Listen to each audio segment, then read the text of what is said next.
చేసుకుని వెళ్ళాను ఉపవాసం ఉండి. ఆ రోజు యేసుపాదం గారు వచ్చి మెసేజ్ చెప్తున్నారు. ఈయన ఏమన్నా ఖాళీగా కూర్చున్నారు చెట్టు కింద. ఇక నాకు చాలా సంతోషం వచ్చింది. ఏంటి ప్రభా, నా కోసమే దైవజనుడిని మరి ఖాళీగా ఉంచావా అని చెప్పి నేను ఆయన దగ్గరికి వెళ్ళి కూర్చొని వెళ్ళానండి. వందనాలు చెప్తే గబగబా కుర్చీలాగి కూర్చోమ్మా అన్నారు. కూర్చున్నాను. అప్పుడు నేను దేవుడు నాకు చూపించిన దర్శనాలన్నీ కూడా జసంతరావు గారికి చెప్పాను.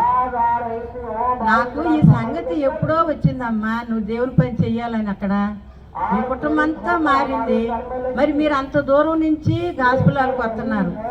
మరి అక్కడ మీరు సేవ దేవుని పని చేయాలి, అక్కడ కొన్ని ఆత్మలు మీరు సంపాదించాలని దైవజనుడు చెప్పాడండి. దేవుని నామానికి స్తోత్రాలు. ఆ రీతిగా ఇంకో మరి ముందుకు సాగుతూ ఉండగా అయితే ఈ మధ్యన మరి ప్రభుదాస్ గారు చనిపోయారు. ఒక రోజు నన్ను నా భర్త గారిని గాస్పుల